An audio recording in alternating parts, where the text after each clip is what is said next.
Good morning, I'm Joe Fryer. And I'm Savannah Sellers. Right now on Morning News Now, cause for concern. The world bracing for the impacts of Omicron as more countries confirm cases of the new COVID variant. President Biden urging Americans not to panic, but to prepare by getting a booster shot. Sooner or later, we're going to see cases of this new variant here in the United States. We'll have to face this new threat just as we faced those that come before it.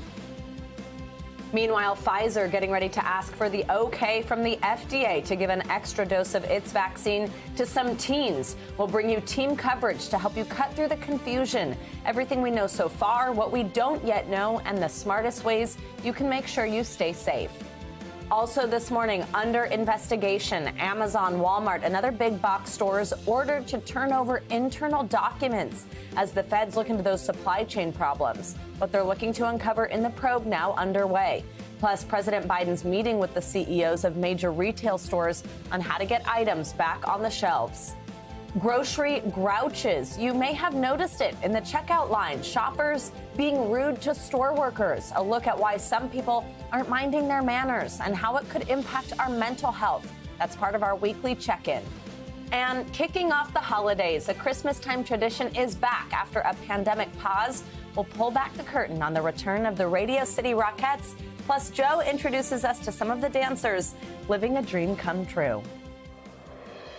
I love that story so much, and I actually saw them with my family over the weekend, which was so much fun. And did you love it? I love it. I mean, you know how I feel about Christmas, but it's just such a feel-good thing. It's a tradition. Yeah, right. It's so much fun to be in Radio City. We'll get to that a little bit later, though. We begin, of course, with the latest on the Omicron coronavirus variant this morning. Public health officials are pushing for more people to get vaccinated and for those who are already vaccinated to get their boosters. The CDC is going so far as to strengthen its guidance on booster shots, telling all Americans to get another dose if they're 6 months out from their second dose or if it's been 2 months since their Johnson & Johnson shot.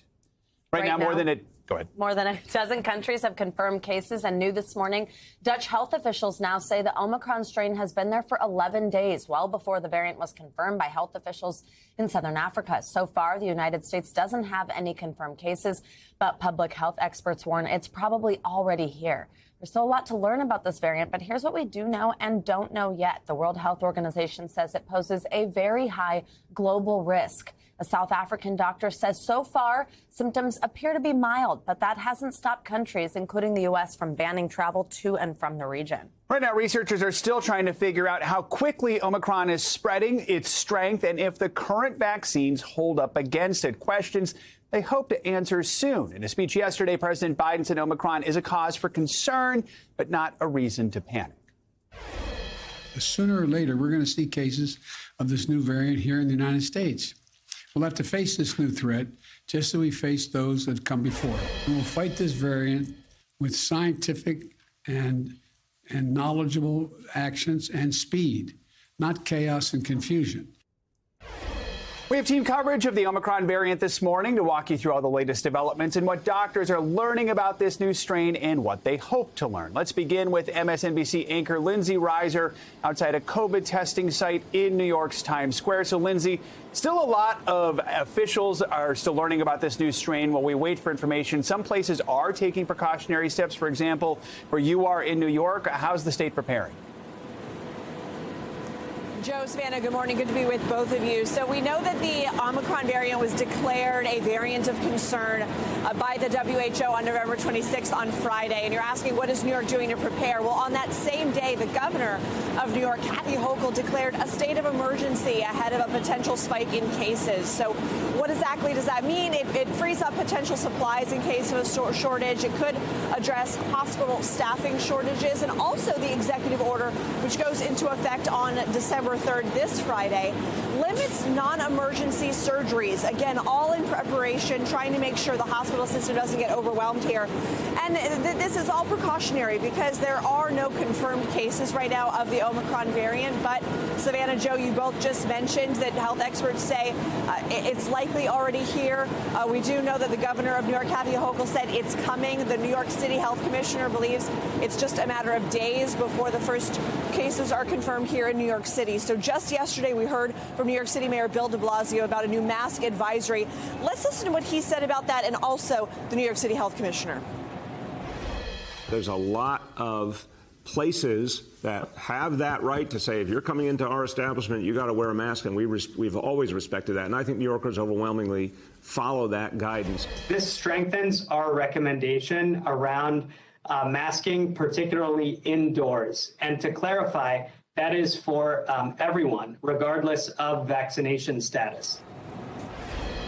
So right now, Joe and Savannah, it is required to wear masks on public transit, in congregate settings. Anecdotally, a lot of people still are wearing masks indoors, in lobbies, in grocery stores, things like that. But this is just another warning to not let your guard down at this point. Joe and Savannah. I mean, Lindsay, we've been talking about how health officials say right now the best defense against the Omicron variant is getting vaccinated. So how are vaccinations going in New York City, and how does that compare to the rest of the country?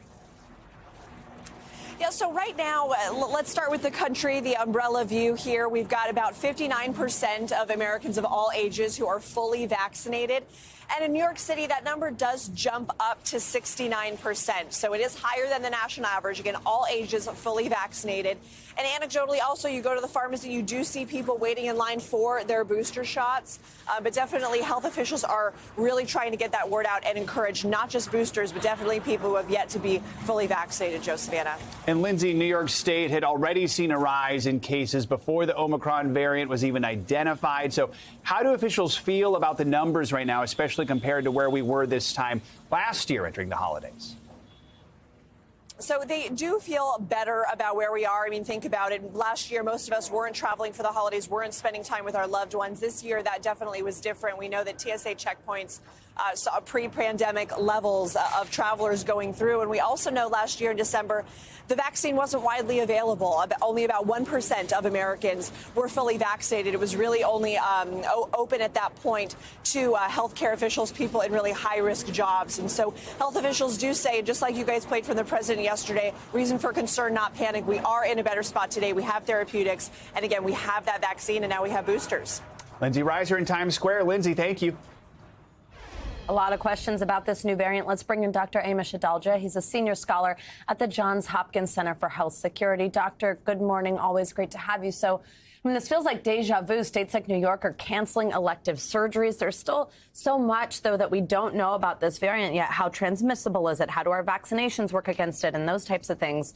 What kind of measures do you think states should take in preparation? Is there a risk of going too far while we still learn more?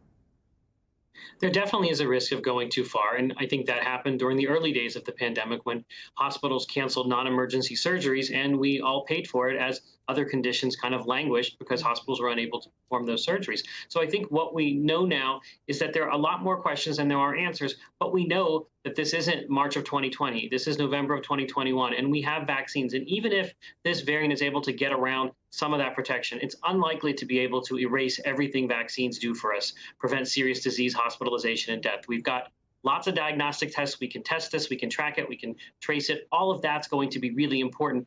But I think we have to take a step back and realize that we have tools now that we didn't have. And we have to think about this differently than we did in the past and not overdo it, but also take this very seriously and get these questions answered as soon as possible. So let's, of course, talk more about the shots. So we are getting clear guidance from the CDC now that's encouraging all Americans to get that booster shot. And so far, more than 40 million Americans have received that dose. So if you already got your booster, what's the risk here of getting the Omicron variant? Do we have any idea? And do we think that there could be a tweaked vaccine that gets more at this particular variant? Based on the mutations that the Omicron variant has, and these are mutations we've seen already in the Beta and Gamma variant, it's likely that breakthrough infections are more common with Omicron than they were with Delta or Alpha or any of the other variants. So it's unclear how much that booster is going to protect you against a breakthrough infection, but in general, the vaccine is likely to protect you against serious illness. And that's what we're already seeing from South Africa in this early data, that the people that are getting hospitalized tend to be those who are not vaccinated, which is good news because that's what we want the vaccine ultimately to do, prevent serious disease. There is likely going to be a need with this variant to maybe tweak this vaccine to make it more specific to Omicron.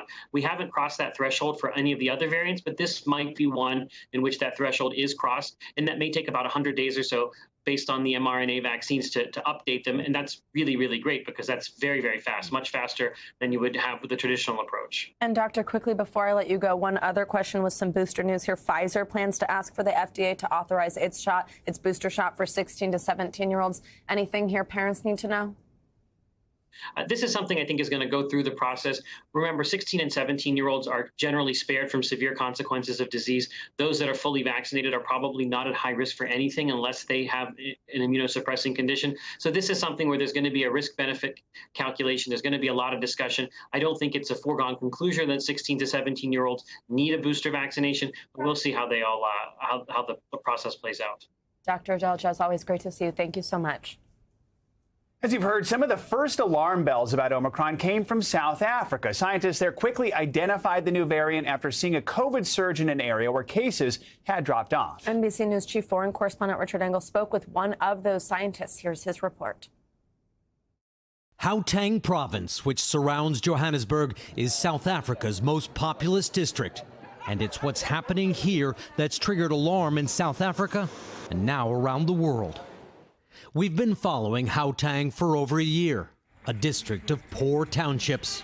Only 24% of South Africa's population is fully vaccinated. Gauteng has been hit by wave after wave of COVID. Cases had dropped off recently because people had already been infected or been vaccinated. Then along came Omicron. Dr. Richard Lessels is one of the first scientists to study the new variant's genetics. This is all happening very recently. 3 weeks ago in Gauteng province, the case numbers were around 100. Now they're kind of 2,000, 3,000. We've seen this very rapid rise. What is it about this variant that worries you? What we've seen is this kind of very rapid rise in infections. And we've seen that in a part of the country, in a population where we thought that people had a lot of immunity. And the fact that this virus is now spreading so rapidly and so easily, it seems, it's a highly transmissible variant, but also that it may well be able to better get around some of the levels of our immune protection. Cases across South Africa are up 63% since the start of November.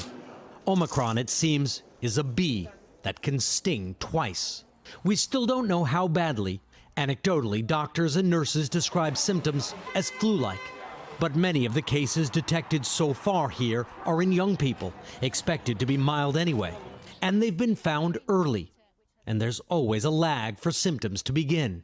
That lag could mean as quickly as this variant was spotted, it could already be everywhere.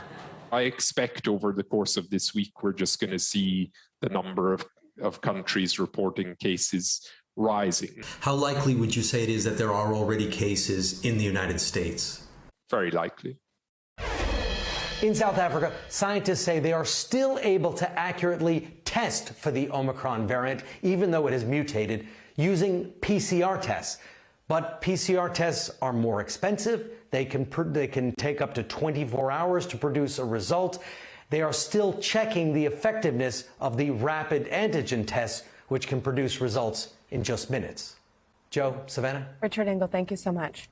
Today, an appeals court will hear arguments on whether the National Archives should turn over former President Donald Trump's records related to the January 6th Capitol attack. You might remember a judge had previously ordered the archives to hand over the material to the House committee investigating the insurrection, but the appeals court granted a brief stay to take a longer look at the issue. Here to break down exactly what's at stake is NBC News national security correspondent Ken Delaney. And Ken, good morning to you. So the appeals court says it's not even sure it has standing to hear this case.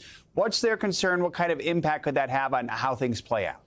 Good morning, Joe. Yeah, that was an interesting wrinkle. When the court agreed to take the case, it notified the Trump side that it should be prepared to argue this question of whether the court even has standing, because there's a provision in the Presidential Records Act which appears to say that the decision by the archivist to hand over the records is not subject to judicial review. Now, that really wasn't an issue in the lower courts, and it may not be relevant, but it's just another hurdle in a case where it really does appear that the law is against Trump here. This is really unprecedented. We're going to make new law because there's never been a disagreement between a former president and a sitting president over the question of executive privilege. And so far, the courts have ruled that the sitting president has the say on this. And so we'll just have to see what happens. So, Ken, what kind of documents are the committee looking for, and what is the former president saying about this case? So we're talking about around 750 pages of presidential diaries, schedules, call logs, emails, draft speeches, all of which the committee says may shed light on what Donald Trump was doing and saying in the days before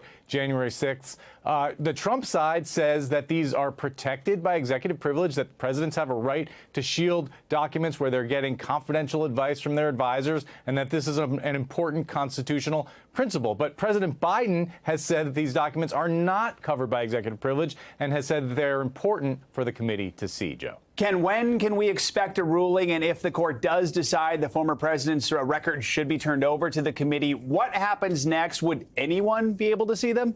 I think we can expect a ruling fairly soon, but Trump will almost certainly appeal this to the Supreme Court if it goes against him.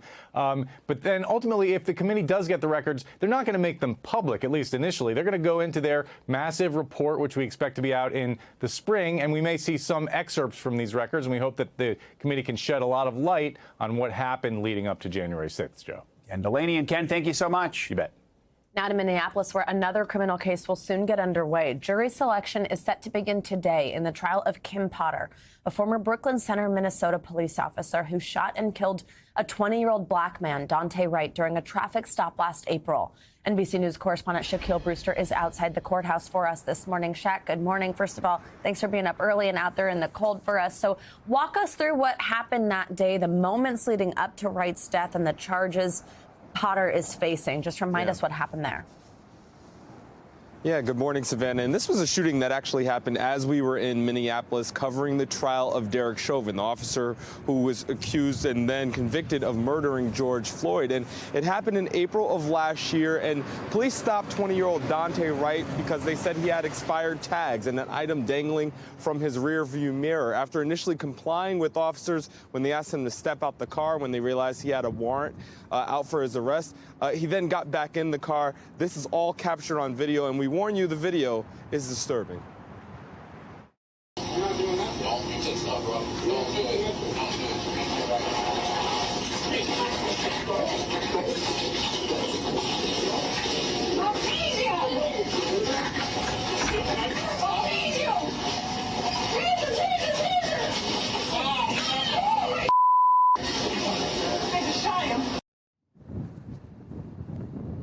Now, the video is hard to hear, but you hear the officer, Kim Potter, say taser, taser, taser before firing a single shot into that 20-year-old, eventually killing him. She is now facing 2 charges, first-degree and second-degree manslaughter that carries up to 15 years in prison if she is convicted, although with sentencing guidelines here, it's unlikely she would face that even if she was found guilty. Of course, jury selection starts today. They're looking to find 12 jurors and 2 alternates for the trial that will begin with those opening statements on December 8th. So Wright's family held a press conference just yesterday. How are they feeling ahead of jury selection and the start of this trial? You know, it's definitely hard. They expressed the pain that they've been going through over the past couple of months since they lost Daunte back in April. One thing that we did hear was from the family attorney, and he made an interesting connection to a trial that we saw here in the Minneapolis area a couple of years ago with Mohammed Noor, a black officer who shot an Australian national. He said it was also a mistake. That's a defense that you're hearing from Kim Potter, as according to the court filings that we've seen so far. And the family attorney is saying if that officer was able to be convicted, Kim Potter should also be convicted. Listen to a little bit of what we heard at that presser. And the question is, are we prepared to hold a white officer accountable for killing a young black man when he says, or when she says, it was an accident, which obviously we dispute, and the Attorney General's office has done an excellent job of laying out why this is not some mere accident. So we're going to learn a lot about ourselves. according to those court filings, the defense for Kim Potter, again, is that this was an innocent mistake that was made, that it was somewhat in the heat of the moment, and that she tried to use her taser and instead had a handgun. Savannah? And Shaq, yesterday we also heard from George Floyd's girlfriend, and it just so happens she was Daunte's former teacher. Floyd, of course, was murdered, and that was just 11 miles away from where Daunte died only a year earlier. What did she have to say? Yeah, that overlap is incredible. The fact that Courtney Ross, she was the key witness during the Chauvin trial, was the spark of life witness that spoke of George Floyd and the kind of person that he was. Well, she actually was the teacher, as you mentioned, of Daunte Wright at one point. Listen to a little bit of what we heard from her. Kim Potter was seen as a senior officer, an officer that trained new cadets, a trainer who claimed to not know the difference between a taser and a gun. There is no excuse for her incompetence when it comes to people's lives that are at stake. Personally, it makes no sense to me, and I believe it is a lie. I believe Kim Potter has profiled Black people in Brooklyn Center for a long time and finally lost her temper and murdered Daunte Wright. You really get the sense of how closely this trial will be watched. We do know that last night the Brooklyn Center City Council got together and they actually they didn't approve a measure to have a curfew the day the verdict is read. We'll see what happens and if that changes, but this is definitely something that many people will be watching, Savannah. Yeah, it sure is, and we know you'll be on it for us, Shaq. Thank you so much. Time for a check on your morning news now weather. Which means it's time for Bill Cairns to join us. Hi, Bill. Good morning. Hey, good morning. So many times we show you pictures and stories of the fires in the west, but we actually have a pretty significant fire in the east. It's been very dry. It's been very windy. Fire conditions, even though we're heading towards the winter season, are still ripe. And this is the Grindstone Fire. This is in the mountains of North Carolina. And this fire is on state park land. It's pretty much engulfed all of Pilot Mountain and about 900 acres. It has not made its way down towards the town or any structures, but it still has not been contained. They are bringing aircraft in to fight that blaze. And there's a fire ban in all of North Carolina because of how dry it's been lately. So let's get to the weather maps. There's not a lot of huge stories out there, thankfully. We have a little bit of light snow that's greeting people as you head out the door this morning. It snowed overnight in Detroit and Cleveland and Pittsburgh, and now that's making its way through Pennsylvania. May see a couple snowflakes early today from D.C. to Philly to Baltimore, even New York, and also areas in the Northeast. But we're not expecting a lot of snow out of this, just a coating in Pennsylvania. And the story out west, guys, continues to be this incredible western warmth. Temperature still 10 to 20, even 30 degrees warmer than they should be for this time of year. I mean, Bismarck tomorrow is going to be 60 degrees. I mean, they put the shorts and T-shirts away long ago. But, for 60 in North Dakota, break them back out. Wow, 30 degrees above average. It's amazing. All right. Yeah, that really is. Thank you, Bill. See you next hour. Coming up, a critical test for abortion rights here in America. Yeah, up next here on Morning News Now, the Mississippi law set to go before the Supreme Court and how this landmark case could impact women across the country after the break.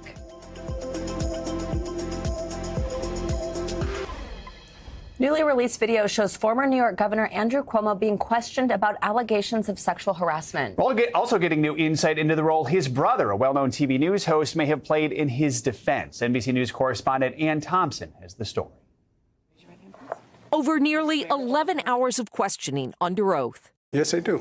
About allegations of sexual harassment. If somebody were to sit on my lap, I wouldn't push them off, but as a general rule, no. Then New York Governor Andrew Cuomo was at times testy with investigators. Do you understand what a girlfriend is? Oh, girlfriend means different things to different people. Denying claims by former administration official Lindsey Boylan that he asked her to play strip poker. Never happened. Disputing that he made an unwanted advance to Anna Rook at a wedding, the photo published in the New York Times. Do you remember ever asking her on any occasion, can I kiss you? May I kiss you? No, I don't remember that. Videos of Cuomo and 6 of his accusers released by the New York Attorney General's office. Cuomo will be arraigned in January for allegedly groping an aide's breast at the executive mansion in December 2020. Though not named in the complaint, the story mirrors that of executive assistant Brittany Camiso. I remember his hand just sliding right up my blouse. Cuomo insists that never happened. It would be an act of insanity to touch a woman's breast and make myself vulnerable to a woman for such an accusation. Today's release also includes an interview with his brother, CNN's Chris Cuomo, and text messages showing he tried to help the governor's staff by checking his sources about new accusers. This morning, CNN says it will review the Attorney General's documents and then have conversations over the next few days about how those documents relate to CNN. Savannah and Joe. Ann Thompson, thank you so much. The future of abortion rights in America faces a key test on Wednesday. The Supreme Court will convene to review a Mississippi law that bans abortions after 15 weeks of pregnancies. We'll look ahead to that landmark case. We're also taking a look at the lives of mothers who are already having issues getting access to abortions. NBC News correspondent Jake Ward has more. Brittany Mostiller spent her teen years here on the south side of Chicago, living with her mother and raising 2 baby daughters. I learned a lot here. And I became a mother here, had no clue what I was doing. But once she became pregnant with her 3rd, she knew it would be too much. I called around to a few abortion clinics to terminate the pregnancy, and the prices I was quoted they were ridiculous. I could not save up enough money if I tried. I was essentially, forced to carry that pregnancy to term, even though I didn't want to. She says her fears came true. Being pushed further into poverty was definitely one of those fears, and it definitely happened. Our lights were off at some point, living on my own, because I needed to redistribute money within the household to make sure at least the rent is paid so we're not evicted. Mostiller's story is far from unique. In a first-of-its-kind 10-year study of more than 1,000 American women, Diana Green Foster of the University of California, San Francisco, saw this path repeated again and again. We find that women who are denied abortions are more likely to be poor. People say it's not the right time, and we find that they're unable to achieve other life aspirations when they're denied an abortion. The study found that women who were denied an abortion saw a 4-fold increase in the odds that their household fell below the federal poverty line. They were more likely to get lower credit scores, more likely to report elevated levels of stress and anxiety, and less likely to graduate with advanced degrees. About 10 years ago, Mostiller became pregnant again. She found grant money and got the abortion she wanted. I didn't feel like I was going to be pushed further into poverty, and changed a lot for us. And all of that put her in a position to decide at age 28 that she was ready for another child. Today, Mostiller is an advocate for reproductive rights. And I felt ready in different ways, and it shows because she's wise beyond, she's something else. She's something else. I bought my first home recently. I can see it clear now, how much things have changed. I feel like that accessing the care I needed and getting the abortion I needed set up everything. Our thanks to Jake Ward for that report. Abortion rights supporters say a ruling in favor of Mississippi's law would effectively overturn Roe v. Wade and pave the way for states to ban abortions entirely. All right, let's take a look at what's making news around the world this morning. Matt Bodner is with us today from Moscow. Hey, Matt, good morning.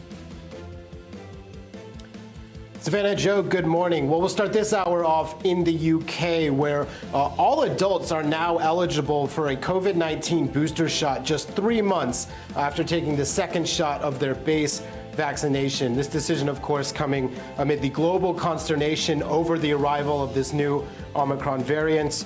Greece, meanwhile, has announced mandatory vaccination for adults over the age of 60. We move along from the UK onto Barbados, which has cut its last remaining tie to the British crown. This happened at midnight last night after 400 years.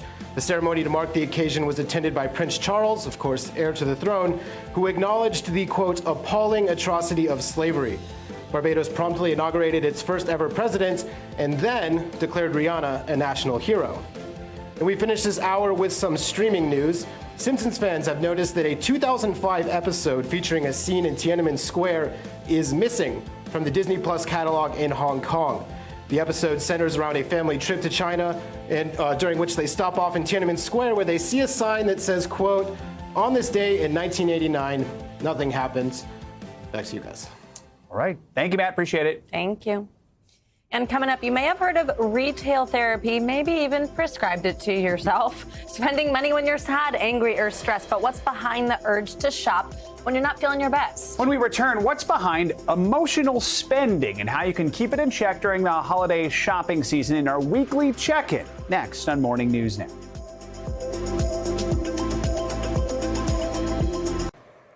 Merriam-Webster has chosen its 2021 word of the year, and it's a word we've all become quite familiar with and uttered many times already in the show. Today, vaccine. The publishing company has been declaring a word of the year since 2008, but they don't select it by committee, instead giving the title to the word with the most lookups. Merriam-Webster says that compared to 2019, vaccine lookups have increased by more than 1,000%. Some of the runners-up this year were insurrection, infrastructure, and Meta after that major announcement from Facebook that had changed the name of its parent company. You may recall the 2020 word of the year was pandemic. Can't really argue with this compared to with some of the more, People's Sexiest Man Alive or Times Person of the Year. It's a little more subjective for those. This one's pretty straightforward. Yeah, I agree. It's interesting, though, 2 years now that COVID has taken over something like this. Exactly. All right. Thanks, Joe. Yep. Now, this morning, day 2 of the Ghislaine Maxwell sex trafficking trial gets underway in Manhattan. Yesterday, the prosecution and defense delivered opening statements painting conflicting portraits of Maxwell, a British socialite and former confidant of financier Jeffrey Epstein. The jury also heard from the first witness who gave important testimony. NBC News correspondent for investigations, Tom Winter, has been following the trial for us, and he joins us now from outside the courthouse. Tom, good morning. Let's start with those opening statements. Tell us, what did the jury hear from both the prosecution and defense? Well, Savannah, over the years of covering trials here, I found that the most effective strategy with opening statements is very clearly laying out why you either intend to prove the evidence that in the reasons why you brought those charges or why they cannot be proven beyond a reasonable doubt. We saw that clearly yesterday. Assistant United States Attorney Laura Pomerantz delivering her opening statement for the prosecution's relaying the story of the accused 14-year-old victim in this case, saying that she met Epstein and Maxwell at a summer arts camp, a meeting that would turn into a, quote, nightmare, talking about her case and her story and what happened to her, as well as the 3 other victims, and clearly laying out why they intend to prove the charges that they've brought in this case and how they intend to prove them. On the defense side, Bobby Sternheim delivering the opening statement for Ghislaine Maxwell, also clearly laying out their approach to this case, saying really in a 2-pronged defense. One, this is really a case about Jeffrey Epstein, who they called a 21st century James Bond, somebody who's mysterious, somebody who compartmentalized his life. On the other hand, these victims, there's kind of 3 M's here. One, is their memory that good? Some of this conduct goes back to the early to mid 1990s. 2, have those memories been manipulated either by civil attorneys or information that they've heard over the years in the reporting about Maxwell and Epstein? And 3, money. The settlements that they've received in the course of retaining legal counsel in trying to get settlements from Maxwell. So that's their approach.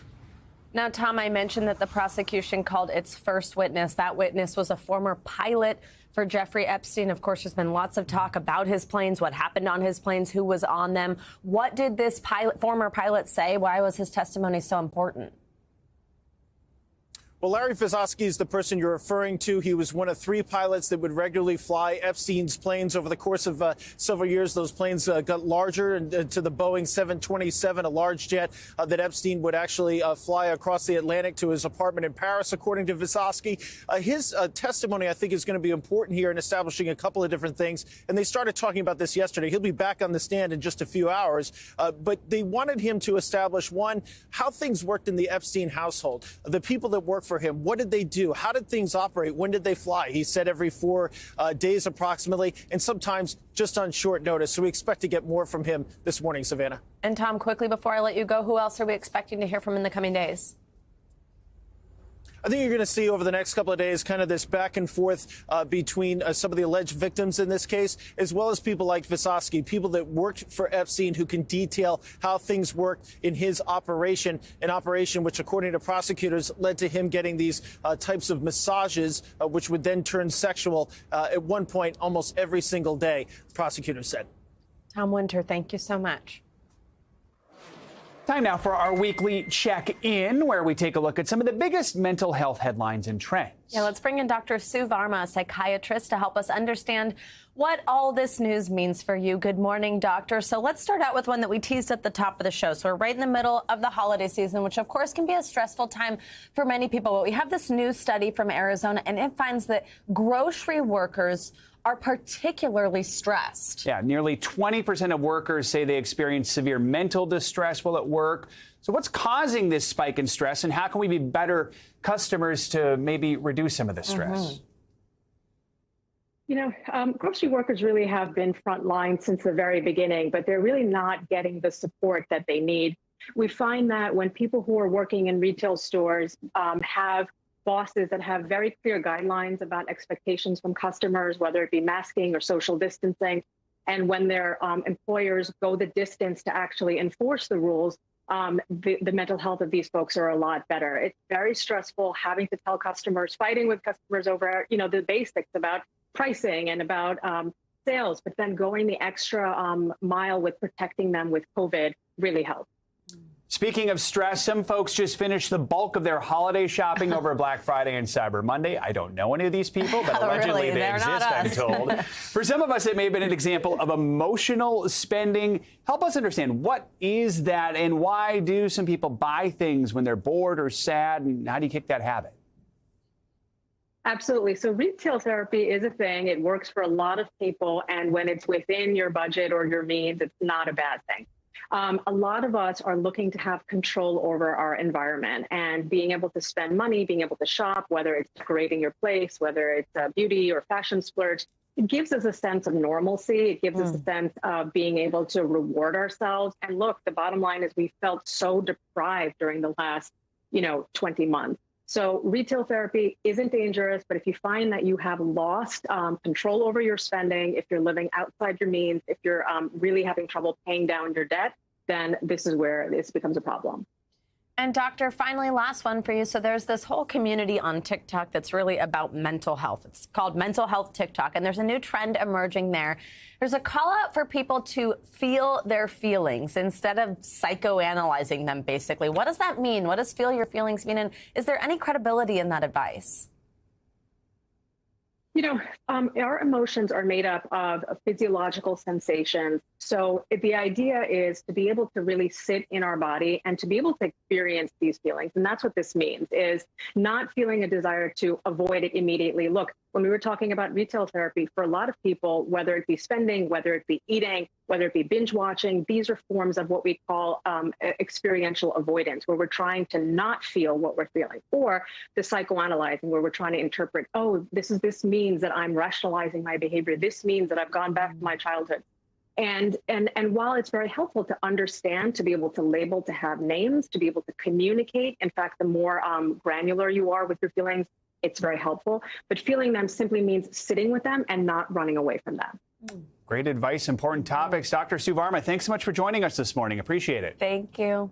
Thank you. Coming up, we've been talking about supply chain issues and the impact that'll have on your Christmas tree this year. Yeah, after the break, from the farm to the trucks to the city sidewalks, we'll show you the challenges tree growers and sellers are facing this year and why everything from the tree to even the decorations you put on it could cost more. This is Morning News Now. Black Friday and Cyber Monday have come and gone, but the supply chain issues hitting companies and consumers are not going away anytime soon. We're going to keep talking about them. The crisis is impacting how Americans shop this holiday season, from the types of gifts you buy to when they will actually be delivered to our doorsteps. NBC News correspondent Jolene Kent has been taking a closer look at these supply chain issues for us. Hi, Joe. Good morning. Hi, guys. Good morning. That's right. The FTC is now ordering some big retailers in your neighborhood to hand over new information about how the supply chain crisis is affecting their behavior when it comes to pricing, how much you pay, and anti-competitive behavior. This, of course, coming after a lackluster Black Friday and a Cyber Monday that is on track to break records. This morning, Cyber Monday sales on track to meet expectations, with shoppers spending up to an estimated $11 billion, similar to last year. This after a low turnout on Black Friday, spurred on by supply shortages and fewer discounts. Now, the Federal Trade Commission is ordering major retailers and grocery chains to turn over new information on their supply chain problems, requesting internal documents from Amazon, Walmart, Kroger, Tyson, and others to investigate the, quote, causes of empty shelves and sky-high prices. On Monday, President Biden met with CEOs of major retailers to discuss the crisis. The administration's plan to declog the ports of Los Angeles and Long Beach now seeming to pay off. Since increasing hours and threatening fines for slow-to-move containers, port officials say cargo buildup has been reduced by 33%. Overcoming the supply chain really is the name of the game this holiday season. Major retailers like Amazon, well, they have their own planes, and that one is headed for San Francisco. In North Texas, at Amazon's busiest air hub, over 500,000 packages are processed every day.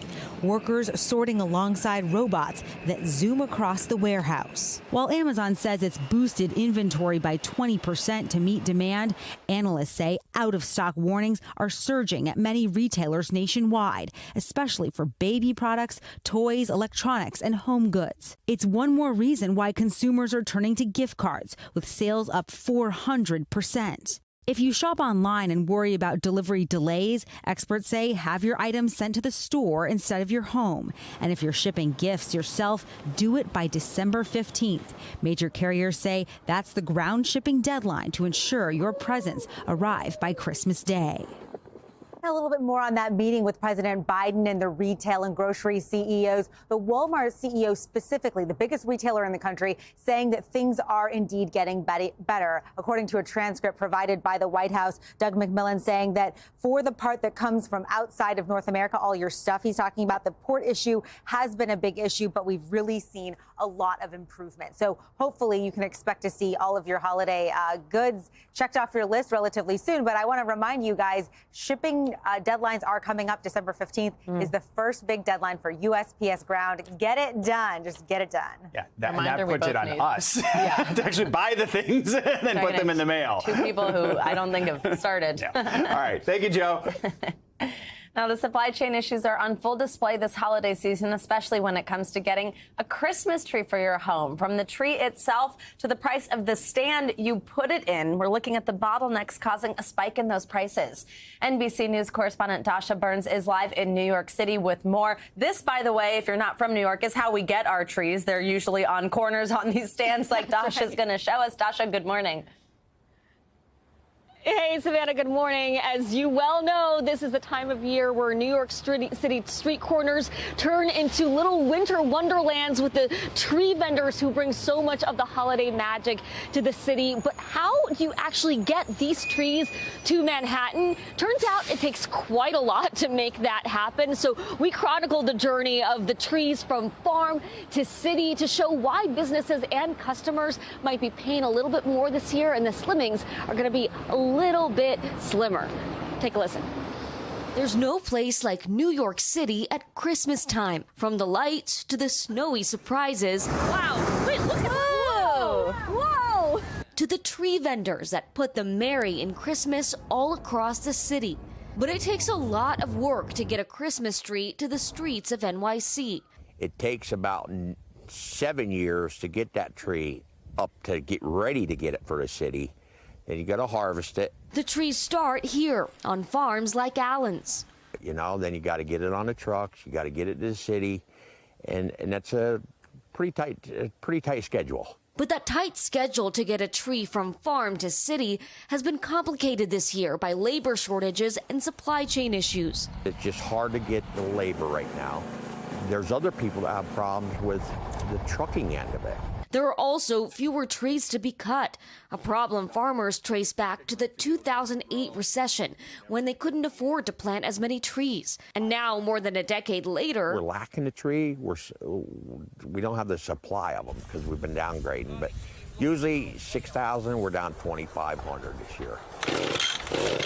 Once Allen's trees are cut and sheared, they're shipped off to the city, where vendors like Tree Riders NYC store them in Queens until it's time to unload them in the East Village for the holiday season.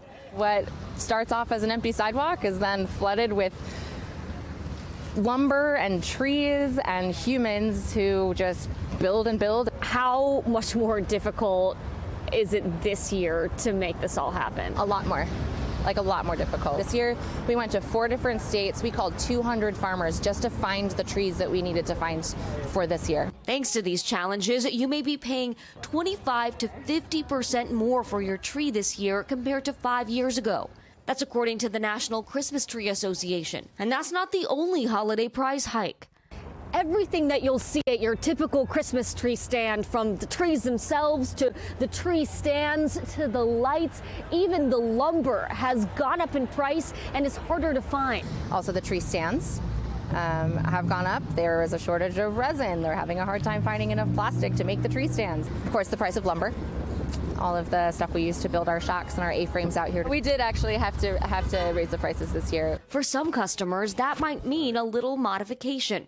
Are you changing your Christmas tree buying habits this year at all? A little bit smaller. Smaller tree, but the joy still big. Do you think the magic is still alive here? I think there's no question. The magic is still alive. You just have to look up and look around, and New York will take care of it. So, Savannah, if you're looking for your perfect tree this year, you might want to go a little bit earlier, expect to pay a little bit more, or maybe downsize on the tree a little bit, but you can always supplement with some other decoration. To be honest, I just really wanted to show this to you. How cute is this little guy? Made by a farmer, of course. Oh my gosh, I love it. I wonder if that's making its way home with Dasha. Yeah, I know. Dasha, are you buying that? I'm not letting this guy go. You know, Dasha, that I can tell. I love the Tree Riders. Prior to this year, I lived right on that corner. I bought my tree there for like the last 5 years. So funny that's where you are. I love it. Merry Christmas. Thank you. Let's keep the business news rolling with our CNBC Money Minute, the biggest financial headlines of the day and why they matter to you. Bertha Coombs is with us. Good morning, Bertha. Hey, good morning, Savannah and Joe. So, Jolene told you about Cyber Monday. Right now, according to Adobe that tallies that up usually on the Tuesday after, it looks like shoppers spent $7.1 billion as of 9 p.m. Eastern last night. That's roughly flat compared to last year. If you were shopping, you saw smaller discounts this year than we had gotten used to. And for a lot of people, that may have been less of an incentive to spend. But analysts say sales could still finish higher, up in the range of $10.4 to $11 billion once you add in all the West Coast people and how they finished up for the night, which is putting a lot of pressure on the West Coast people to really get to that high level. We'll see what they spent. Meantime, for high rollers, BMW unveiling a high-performance concept vehicle, previewing an electric crossover that's expected to begin production late next year at the automaker's plant in South Carolina. The car is called the BMW XM. It'll be available exclusively as a plug-in hybrid electric vehicle. Plug-in hybrids are seen by many as a stepping stone to fully electric cars. BMW says the U.S. will be the most important sales market for the new high-performance vehicle. Meantime, Lululemon follows through on its threat to sue Peloton over what it calls copycat products in the exercise bike company's new clothing line, including sports bras and leggings. Last week, Peloton brought its own lawsuit saying Lululemon's claims have no merit. In September, Peloton launched a private label apparel brand following the end of a co-branding relationship with Lululemon. They were friends. Now, maybe not even frenemies. Not so much. All right. Doesn't sound like it. Bertha, thank you. Thank you. And coming up, the return of the Rockettes. That's right. The dazzling dance troupe is back and kicking off the holidays like only they can. So to be able to be a part of someone else's experience and give them that is special. It's a gift. Up next, I'll take you backstage at Radio City Music Hall and introduce you to some of this year's first-year performers as they take part in a time-honored New York holiday tradition. We are back with a great look at the Radio City Rockettes. Now, of course, their Christmas Spectacular was canceled last year because of the pandemic. This year, they're back in action. Their annual holiday show kicked off earlier this month and features new choreography, new music, and new dancers. Whether they're dancing inside Radio City Music Hall or in front of Macy's during the Thanksgiving Day parade, Rockettes help families everywhere kick off the holidays. This is some people's Christmas, this is people's New Year's, this is people's Thanksgiving. So to be able to be a part of someone else's experience and give them that is special. It's a gift. For JoJo Carmichael, it's a fairly new gift. She's a Rockette rookie. When you're up there on the stage and you're looking out, what's going through your mind? Personally, I feel honored to be able to be a representation of so many brown and black people. I truly feel honored every night to be able to do what I love and also inspire others in that act. For many Rockettes, this is a lifelong dream. I promise you, if it can happen to me, it can happen to you. Just work really hard. Julia Griffith grew up watching the iconic kick line with her grandpa, memories that could not be erased even after he developed dementia. I could always bring up the Radio City Rockettes, and he could always talk about them. Julia auditioned 7 times, and this year finally got the call. It was a beautiful win, I think, for our whole family as a whole. Unfortunately, my grandpa passed away this past year, and something I definitely daydreamed of telling him was, I got the job, I got the offer. Her grandfather died after battling COVID. What would your grandpa say? He was a tough man. He was a war vet, but he cried whenever he saw me dance, and I think that would have, yeah, he'd definitely be emotional. You know he's watching you, right? I do. And when I got the call, I looked up and I was like, Grandpa, it happened, I got it. A true gift this holiday season. And the Rockettes Christmas Spectacular runs through January 2nd. Plenty of time to catch the big show. Can't recommend it enough. All right, that does it for this hour of Morning News Now. But the news continues right now. Thanks for watching our YouTube channel. Follow today's top stories and breaking news by downloading the NBC News app.